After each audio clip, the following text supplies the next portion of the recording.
Ya ajabah, que c'est étrange, comment mon mari peut-il partir pour un voyage marchand pour la Syrie alors que je suis encore une jeune mariée et que mes mains portent encore les traces du henné. Le départ de Abdullah était déchirant, l'angoisse d'Amina était si forte qu'elle s'était évanouie. Bismillah ar-Rahman ar-Rahim, mes très chers frères et sœurs, assalamu alaikum wa rahmatullah wa barakatuh. J'espère que vous allez tous bien. Cette histoire-là, elle va vous donner des frissons. Elle va vous bouleverser, j'en suis sûr et certain. Et il faut absolument que vous écoutiez cette histoire jusqu'à la fin. Car vraiment, cette histoire, elle va vous bouleverser, j'en suis sûr. Bismillah, commençons. Qui est cette femme, Baraka? On la connaît plus sur le nom de Ayman, au service de Amina. Nous ne connaissons pas précisément les circonstances qui ont fait que la jeune fille abyssine s'est retrouvée esclave à vendre à la Mecque. Nous ne savons rien de ses racines, de sa mère, de son père ou de ses ancêtres. Ils étaient très nombreux comme elle, filles et garçons, arabes et non arabes, capturés puis mis en vente sur le marché aux esclaves de la ville. Un terrible sort attendait certains d'entre eux qui se sont retrouvés aux mains de maîtres ou de maîtresses cruelles qu'ils ont fait travailler comme des bêtes de somme et on les a traités avec une dureté extrême. Dans cet environnement hostile, rares furent ceux qui ont plus de chance et qui ont rejoint les foyers de gens gentils et attentionnés. Baraka, qu'Allah l'agrée, la jeune fille abyssine fait partie des plus chanceuses. Pourquoi? Car elle a été achetée par le généreux et aimable Abdullah, le père du prophète Mohammed sallallahu alayhi wa sallam, le fils de Abdul Muttalib. Elle est devenue l'unique servante de son foyer et lorsque il se maria avec la mère du prophète, Amina, elle s'occupa d'elle également. 2 semaines après leurs noces, selon Baraka, qu'Allah l'agrée, le père de Abdullah vint chez eux et ordonna à son fils de se joindre à une caravane marchande en partance pour la Syrie. Amina en fut profondément attristée et s'écria « Que c'est étrange, que c'est étrange! Comment mon mari peut-il partir pour un voyage marchand pour la Syrie alors que je suis encore une jeune mariée et que mes mains portent encore les traces du henné ?» Le départ de Abdullah était déchirant. L'angoisse d'Amina était si forte qu'elle s'était évanouie. Baraka, qu'Allah l'agrée, raconte « Lorsque j'ai vu Amina inconsciente, je me suis mise à hurler de tristesse et de douleur. « Oh, maîtresse !» Amina a ouvert les yeux et m'a regardée. Les larmes coulaient abondamment sur son visage, tout en réprimant un soupir. Elle m'a dit « Aide-moi à me coucher, Baraka. » Amina est restée longtemps clouée au lit. Elle ne parlait à personne. Elle ne regardait aucun de ceux qui lui rendaient visite, excepté Abdul Muttalib, ce noble et brave vieil homme. 2 mois après le départ de Abdullah, Amina m'a appelé à l'aube d'un matin et m'a dit, son visage rayonnant de bonheur, « Oh Baraka, j'ai vu quelque chose d'étrange en rêve. »« Quelque chose de bon, maîtresse ?» lui ai-je dit. J'ai vu des lumières venant de mon ventre, éclairant les montagnes, les collines et les vallées autour de la Mecque. « Êtes-vous enceinte, maîtresse ?»« Oui, Baraka, a-t-elle répondu. Mais ce qui est incroyable, c'est que je ne ressens aucune des gênes que ressentent les autres femmes. Vous allez donner naissance à un enfant béni qui apportera le bien, lui ai-je dit. Aussi longtemps que Abdullah est demeuré absent, Amina était triste et mélancolique. Baraka, qu'Allah l'agrée, est resté à ses côtés et essayait de la réconforter et de l'égayer en lui parlant et en lui racontant toutes sortes d'histoires. Cependant, Amina a été encore plus chagrinée lorsque Abdul Muttalib est venu lui dire qu'elle devait quitter sa maison et aller dans les montagnes comme l'avaient fait tous les Mécois, et ceci par crainte d'une attaque imminente du roi du Yémen, un dénommé Abraha. Amina lui a répondu qu'elle était bien trop affligée et faible pour partir pour les montagnes. Elle insistait sur le fait qu'Abraha ne pourra jamais entrer à la Mecque et détruire la Kaaba car celle-ci était protégée par le Seigneur, exalté soit-il. Abdul Muttalib est devenu très agité alors qu'il n'y avait, sur le visage d'Amina, pas le moindre signe de crainte.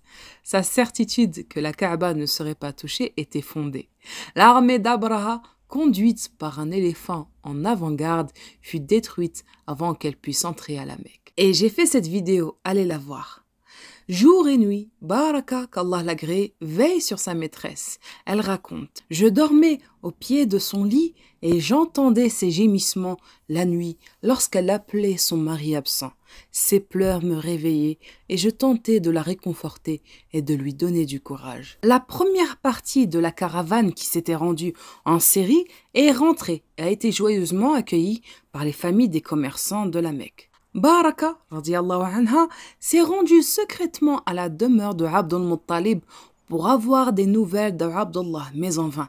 Elle est retournée auprès d'Amina sans rien lui dire de ce qu'elle a vu ou de ce qu'elle a entendu, de peur de l'attrister davantage. Finalement, la caravane tout entière est rentrée, mais toujours aucune nouvelle de Abdullah. Plus tard, Baraka, qu'Allah l'agrée, se trouvait chez Abdul Muttalib lorsque la nouvelle du décès de Abdullah est parvenue de Yatrib. Elle raconte: « Quand j'ai entendu la nouvelle, je me suis mise à hurler. Je ne sais pas ce que j'ai fait après cela, à part courir chez Amina et me lamenter sur le sort de l'absence qui ne rentrera plus jamais, me lamenter sur le bien-aimé que nous avons attendu si longtemps, sur le plus beau jeune homme de la Mecque, sur Abdullah, la fierté de Quraysh. Quand Amina a entendu la douloureuse nouvelle, elle s'est évanouie et je suis restée à son chevet tandis qu'elle oscillait entre la vie et la mort. Il n'y avait personne d'autre que moi dans la maison d'Amina. Je la soignais et veillais sur elle de jour comme de nuit jusqu'à la donner naissance à son enfant, Muhammad sallallahu alayhi wa sallam, une nuit où les cieux ont resplendi de la lumière d'Allah Azzawajal. Lorsque Muhammad sallallahu alayhi wa sallam est né, Baraka, qu'Allah l'agrée, a été la première à le tenir dans ses bras. Son grand-père est venu et l'a emmené à la Kaaba. La Mecque tout entière a célébré sa naissance. Baraka radiallahu anha est demeurée auprès d'Amina, tandis que Muhammad sallallahu alayhi wa sallam a été envoyé à la compagnie sous l'atmosphère vivifiante du désert. Confié aux bons soins de la nourrice Halima Sa'diya. Au bout de 5 ans révolus, il a été ramené à la Mecque et sa mère l'a reçu avec tendresse et amour. Baraka radiallahu anha l'a accueilli avec une grande joie, une impatience comblée et beaucoup d'admiration. Lorsque Muhammad sallallahu alayhi wa sallam a atteint 6 ans, sa mère a décidé de se rendre sur la tombe de son mari, Abdullah à Yatrib. À la fois, Baraka radiallahu anha et Abdul Muttalib tentèrent de l'en dissuader. Toutefois, Amina était déterminée. Un matin, ils se sont mis en route. Amina, Baraka radiallahu anha et Muhammad sallallahu alayhi wa sallam, tous les trois, installés sur un planquin monté sur un grand chameau, faisaient partie d'une imposante caravane en partance pour la Syrie.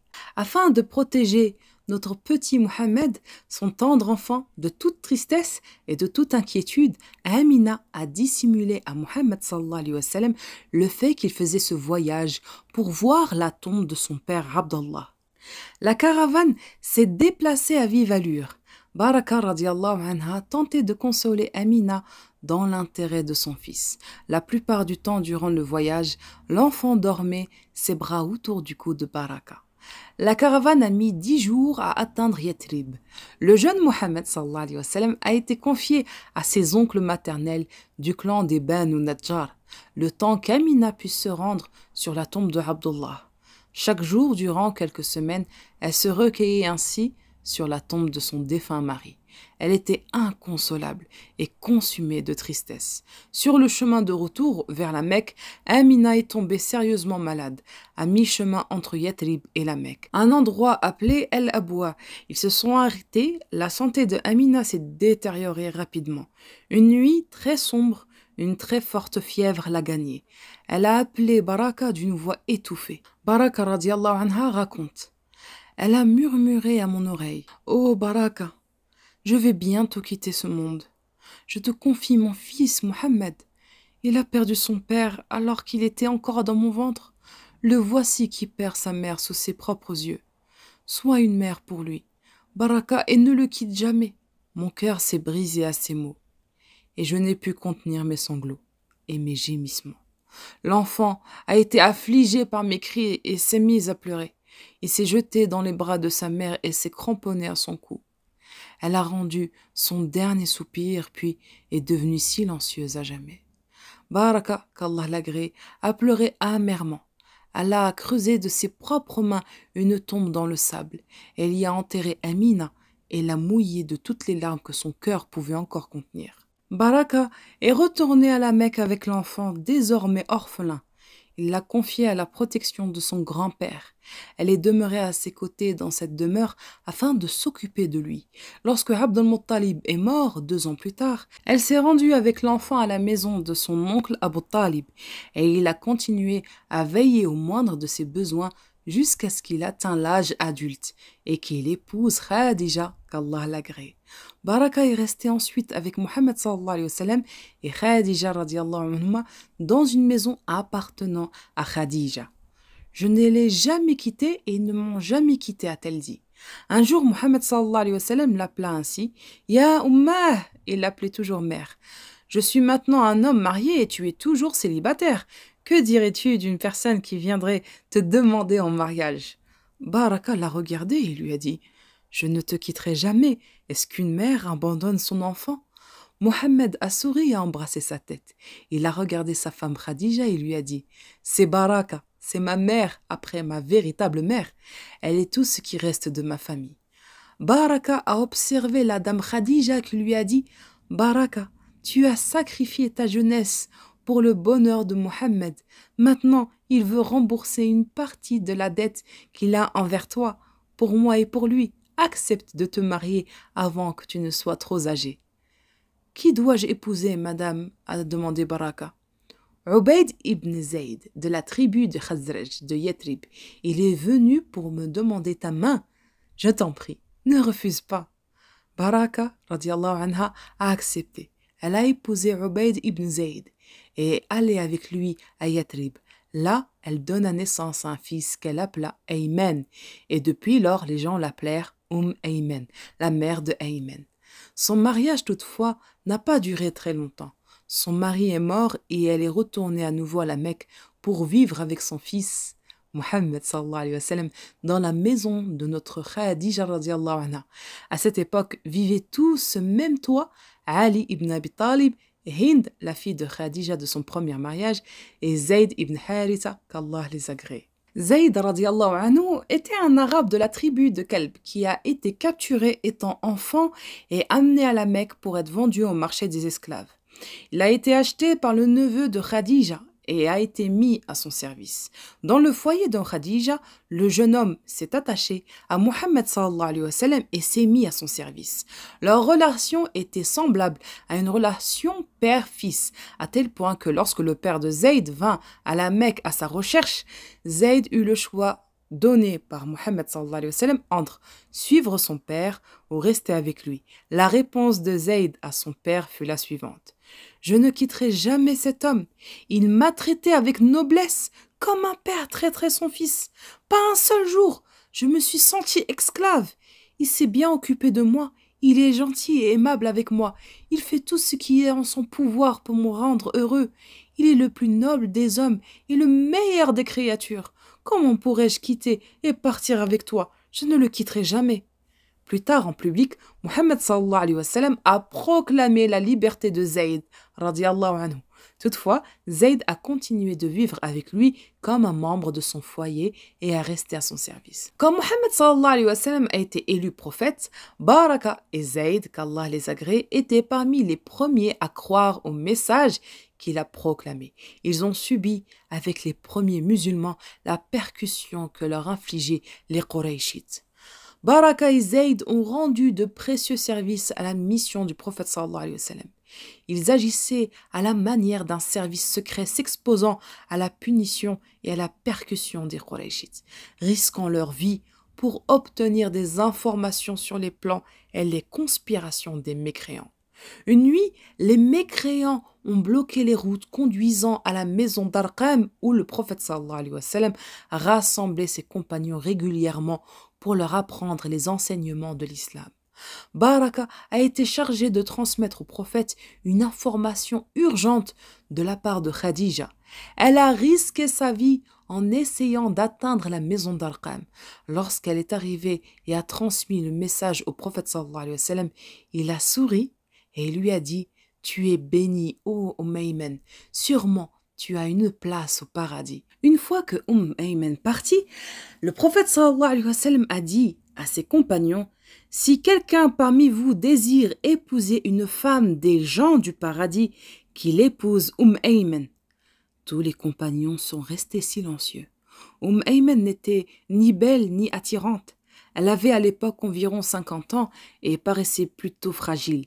Zayd ibn Haritha, qu'Allah l'agrée, s'est avancé cependant et a dit « Ô messager de Dieu, je me marierai avec Ayman. Par Dieu, elle est mieux qu'une femme gracieuse et belle. » Zayd et Ayman se marièrent et furent bénis par la naissance d'un fils qu'ils nommèrent Oussama. Le prophète sallallahu alayhi wa sallam aimait Oussama comme son propre fils. Il jouait souvent avec lui, l'embrassait et le nourrissait lui-même.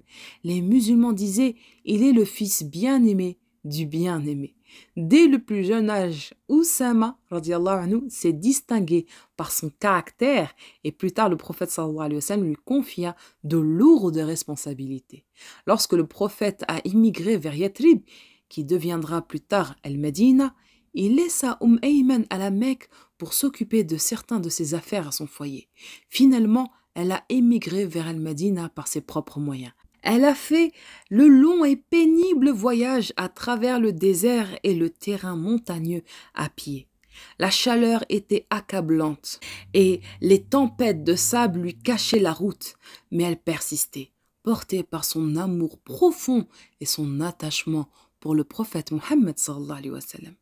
Lorsqu'elle est arrivée à Al-Madina, ses pieds étaient endoloris et enflés et son visage était couvert de sable et de poussière. « Ya Ayman, ya Ummi, oh Ayman, oh ma mère, il y a pour toi une place au paradis » s'est exclamé le prophète sallallahu alayhi wa sallam lorsqu'il l'a vue. Il a essuyé son visage et ses yeux, lui a massé les pieds et lui a frictionné les épaules de ses douces mains. À El-Medina, Ayman, qu'Allah l'agrée, a joué un rôle prépondérant dans les affaires des musulmans. À Uhud, elle a distribué de l'eau aux assoiffés et s'est occupée des blessés. Elle a accompagné le prophète sallallahu alayhi wa sallam durant certaines expéditions à Khaybar et Hunayn par exemple. Son fils Ayman radiallahu anhu, un compagnon dévoué du prophète, est tombé martyr à Hunayn dans la 8e année après l'hégire. Le mari de Baraka, Zayd, a été tué à la bataille de Mouta en Syrie après une vie de bons et loyaux services rendus au prophète sallallahu alayhi wa sallam. Baraka, à cette époque, avait environ 70 ans et demeurait la plupart du temps chez elle. Le prophète sallallahu alayhi wa sallam, accompagné d'Abu Bakr et de Omar, qu'Allah les agrée, lui rendait souvent visite et lui demandait « Ya Ummi, ô mère, est-ce que tu vas bien ?» Et elle lui répondait « Je vais bien, ô messager de Dieu, aussi longtemps que l'islam se porte bien. » Après la mort du prophète sallallahu alayhi wa sallam, on voyait souvent Baraka, qu'Allah l'agrée, les yeux en larmes. On lui a demandé un jour « Pourquoi pleures-tu » Et regardez, mes très chers frères et sœurs, la réponse qu'elle va donner. Elle va dire « Par Allah, je savais bien que le messager d'Allah sallallahu alayhi wa sallam devait mourir un jour. Mais je pleure parce qu'il a été mis un terme à la révélation. » Allahu Akbar. Baraka, qu'Allah l'agrée, était unique dans le sens où elle a été la seule à être aussi proche du prophète Mohammed sallallahu alayhi wa sallam tout au long de sa vie et de sa naissance à sa mort. Sa vie fut entièrement consacrée au service du foyer du prophète Mohammed sallallahu alayhi wa sallam. Elle demeura profondément attachée à la personne du noble et attentionné prophète Mohammed sallallahu alayhi wa sallam. Par-dessus tout, sa dévotion à l'islam fut forte et inébranlable. Elle est morte durant le califat de Uthman ibn Affan radiallahu anhu. Ses racines étaient inconnues, mais sa place au paradis, elle est assurée. Mes très chers frères et sœurs, cette histoire, elle vous a pas fait quelque chose d'incroyable? Franchement, moi, quand j'ai fait cette histoire-là, elle m'a émue. J'avais l'impression de vivre avec eux. Dites-moi dans les commentaires si ça a été pareil pour vous. Nous sommes arrivés à la fin de cette vidéo. N'hésitez pas à écrire dans les commentaires quelle histoire voulez-vous que je vous raconte la prochaine fois, car je vous la ferai avec grand plaisir. دمتم في رعاية الله وآمنه والسلام عليكم ورحمة الله وبركاته.